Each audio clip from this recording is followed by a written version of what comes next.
Hola, hoy vamos a trabajar con la solución de ecuaciones diferenciales desde el punto de vista numérico. En algunas ocasiones, cuando nosotros queremos trabajar con alguna ecuación diferencial y queremos encontrar una solución rápido y no queremos resolver la ecuación diferencial, o bien resulta que la ecuación diferencial no tiene una forma de escribir su solución en términos de funciones elementales y por lo tanto es irresoluble, o ese tipo de situaciones, pues bueno, utilizamos algún método numérico para poder calcular cómo es o cómo se comporta la solución, por lo menos en un intervalo. Entonces, vamos a ver precisamente eso. El método se llama método de Euler y pues bueno, fue descrito por precisamente Euler. Supongamos que nosotros tenemos, por ejemplo, una función que no conozco, que a lo mejor esa es la forma de la función y lo único que yo conozco de ella es la derivada de esa función y a lo mejor un punto inicial, ¿no? Entonces, pensemos que tenemos esta función f de x, la tenemos acotada en un intervalo, la función es continua, derivable, también continua, y el intervalo es el que va de a a b. Bueno, pues entonces la longitud de ese intervalo sería b menos a. Nosotros podemos hacer lo siguiente: tomar todo el intervalo, separarlo o particionarlo en n partes, no necesariamente iguales, y con eso tratar de ver cómo se va comportando la función. El método no es muy complicado, simplemente lo que nos dice es: considera que tú tienes un intervalo, ¿no? Y considera que uno de los extremos del intervalo es una condición inicial, es decir, cuando yo particiono el intervalo, y observo uno de los puntos que yo conozco de la función original, pues ese punto será mi punto que corresponde a la condición inicial, al mi PBI. Entonces, pues bueno, este punto va a tener coordenadas a, f de a. Supongamos que ese punto lo llamamos M0, que es el punto de condición inicial, y sus coordenadas son X0 y Y0. Entonces, el método lo que nos dice es que para que nosotros podamos reconstruir a la función, si tenemos la derivada, pues es particionar el intervalo, elegir uno de los puntos que siguen del intervalo, levantar una recta y luego trazar la recta tangente a la curva en este punto. ¿Qué sabemos nosotros? Pues conocemos cuál es el punto, conocemos cuánto vale la derivada de la función, entonces conocemos también la pendiente y por lo tanto podríamos trazar la recta tangente. Entonces supongamos que trazo yo la recta tangente, solo este cachito, hasta que se interseca con esta recta que levanté acá. Ese va a ser nuestro siguiente punto. Ese punto determina un punto aproximado de la función. Podemos ver que hay un error, pero bueno, volvemos a repetir, levantamos una recta, seleccionamos o construimos la recta tangente que pasa por este punto, vemos que la recta tangente, pues como la gráfica está disminuyendo, pues también va a ser negativa, y el punto de intersección con esa recta tangente y la recta vertical que levantamos, pues sería nuestro próximo punto. Así pues, podríamos conseguir un conjunto de puntos simplemente levantando rectas y encontrando todas las rectas que son tangentes, y obtendríamos esta aproximación. Esta gráfica que se obtiene, que es un conjunto de rectas, se le conoce como quebrada.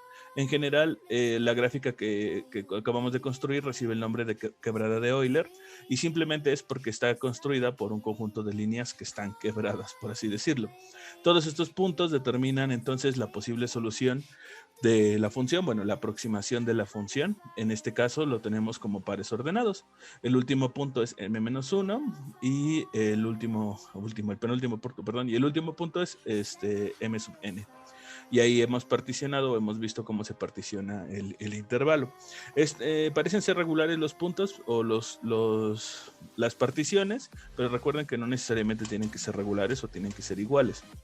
Es decir, lo que acabamos de hacer es utilizar una condición inicial, utilizar la derivada de la función y con esas dos condiciones construir un conjunto de rectas, es decir, una quebrada de Euler que aproxima a la función.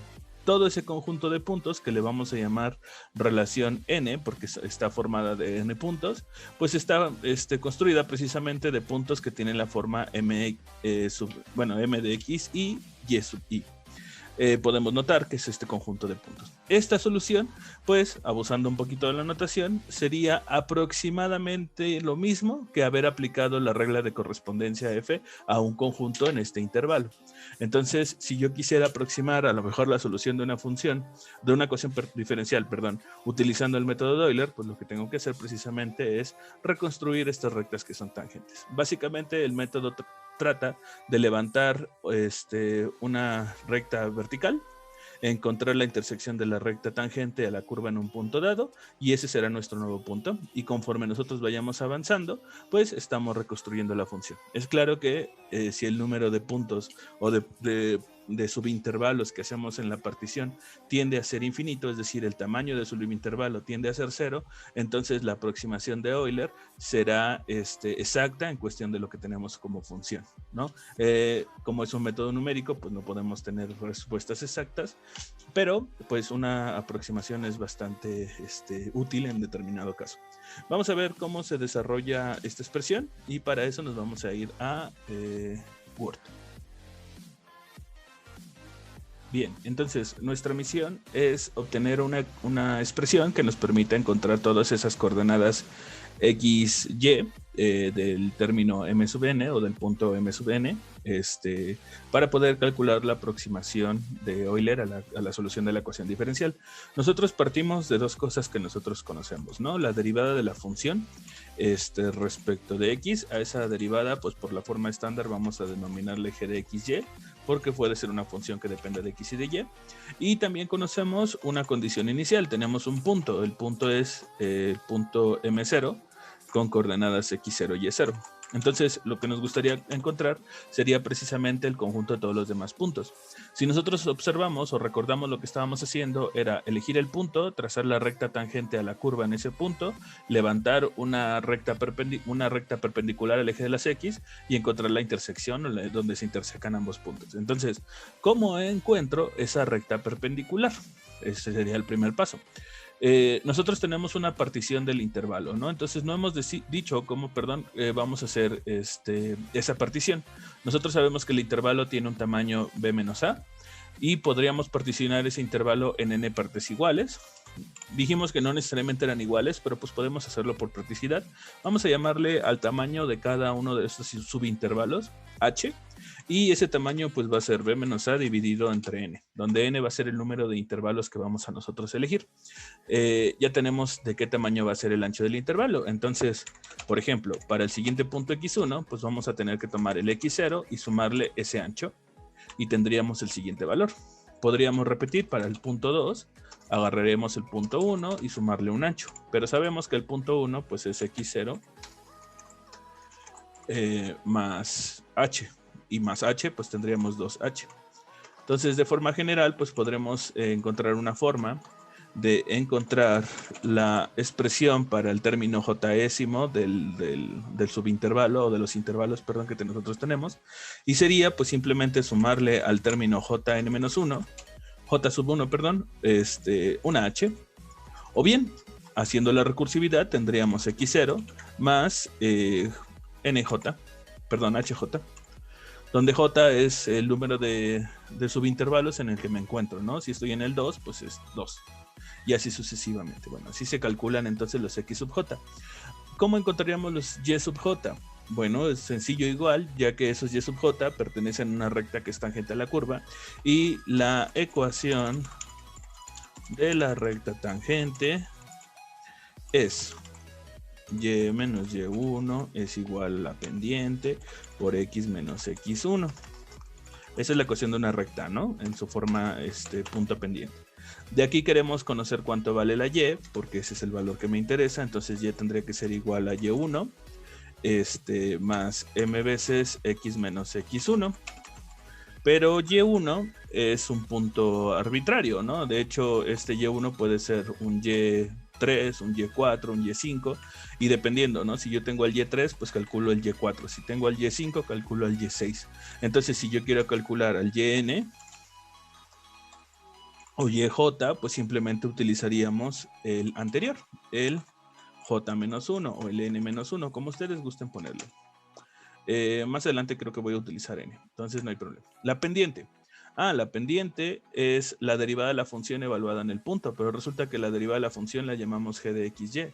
Entonces tendríamos la función evaluada en el punto. ¿Qué punto? El punto anterior, ¿no? Este es el que me interesa. xj menos 1, y sub j menos 1. Recuerden, estos dos puntos los conozco. Multiplicado por x menos x1. ¿Quién es x y quién es x1? Bueno, x es el término siguiente, es decir, nuestro xj, y el x1 simplemente sería xj menos 1, o sea, el anterior. Si nosotros nos vamos acá a la expresión, por ejemplo, h, si yo la despejo, nos queda x1 menos x0. Si yo despejo, x2 menos x1. Si yo de acá despejo, xj menos xj menos 1. ¿Qué es esto que tenemos acá? Entonces esta expresión la podríamos reescribir así. yj, perdón, es igual a y sub j menos 1 multiplicado, bueno, sumado con g evaluado en j menos 1, xj menos 1, coma, y sub j menos 1. Creo que se ve más bonito con n, ¿no? Pero bueno, como ya había usado n aquí en la aproximación, pues lo tenemos así. Este es cualquier término intermedio. Y esto dijimos que se llamaba h. Entonces ahí lo tenemos.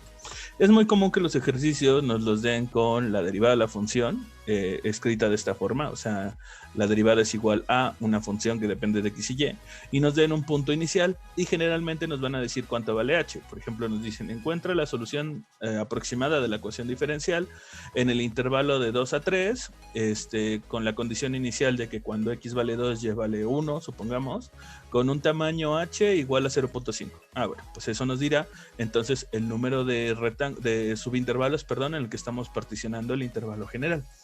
En general, bueno, así más o menos nos encontramos esto. Si no nos dieran el intervalo, si no nos dijeran el ancho del intervalo, pues simplemente lo particionamos en la cantidad que nosotros quisiéramos. Por ejemplo, si yo quiero 10 subintervalos, pues sería b menos a dividido entre 10 y de ese ancho o de ese tamaño va a ser h.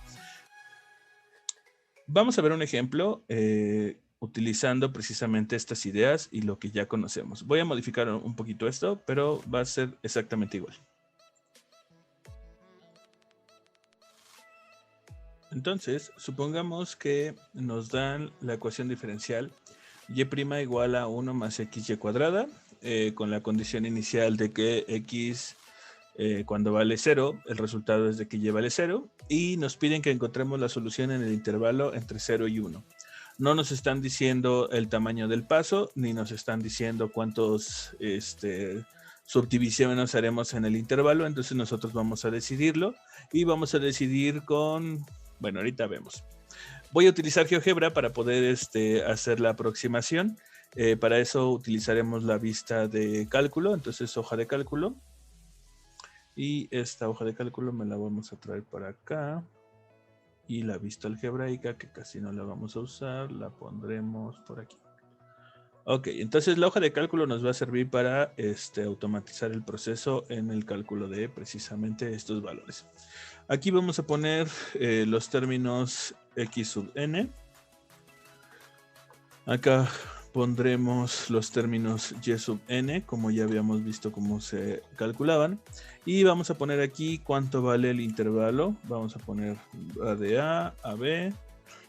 Cuántos rectángulos vamos a utilizar y de qué tamaño va a ser el h. ¿Qué nos están diciendo? Nos están diciendo la derivada, y recordemos que para utilizar el método de Euler partimos de que la derivada es igual a una función que denominamos g de xy. Entonces le voy a decir a GeoGebra que tenemos esa función. La función que tiene coordenadas en x y en y está definida por a lo que esté igualado la derivada, ¿no?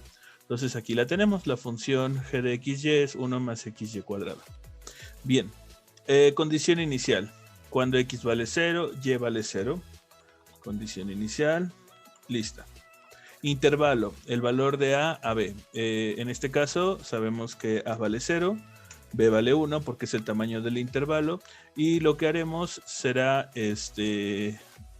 oh no, cambié la vista. Bueno, ahorita vemos qué hago. Y lo que haremos será dividirlo, por ejemplo, en 15 subintervalos, ¿vale? Bueno, no me va a llegar a 15, voy a hacer 11. Entonces, ¿de qué tamaño va a ser B?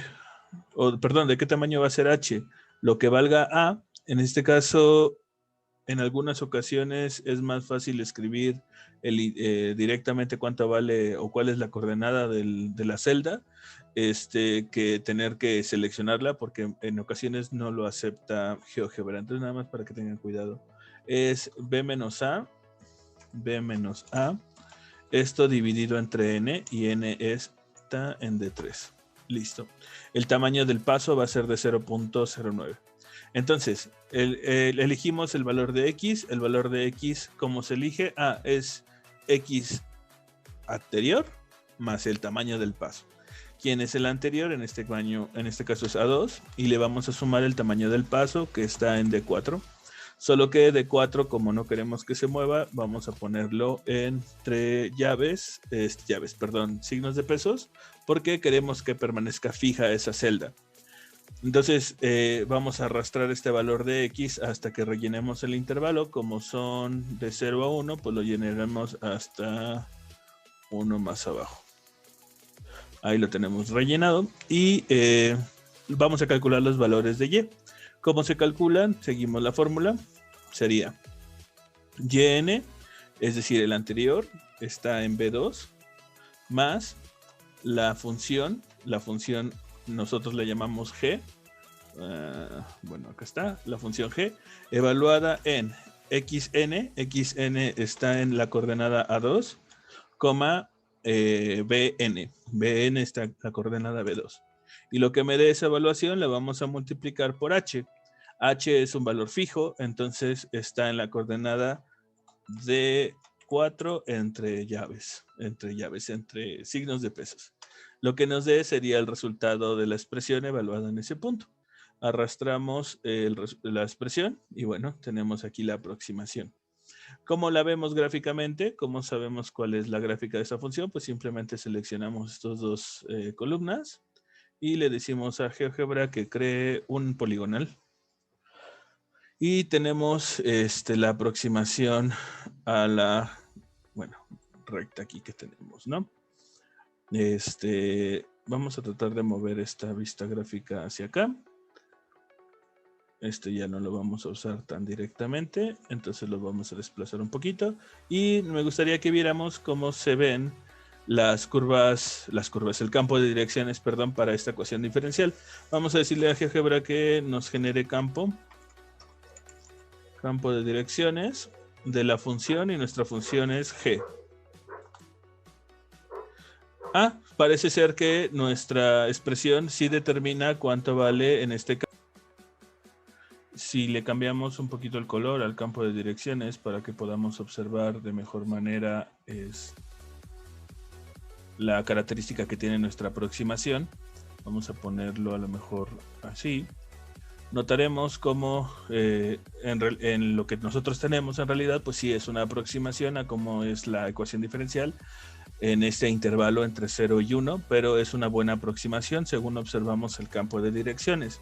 Es probable que la expresión o la función real, la solución es exacta, no se pueda encontrar en términos de ecuaciones o de funciones elementales, y por lo tanto no tenga una representación como nosotros lo tenemos, es decir, es irresoluble utilizando ese tipo de funciones, pero tenemos acá un método que nos permite hacer una aproximación.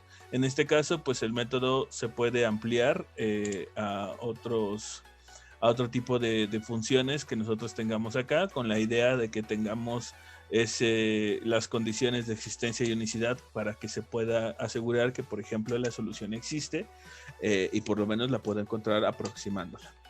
Pues con esto hemos revisado entonces un método numérico para poder aproximar soluciones a ecuaciones diferenciales, y nos veríamos en el siguiente video, donde veremos los métodos analíticos para resolver ecuaciones diferenciales de primer orden.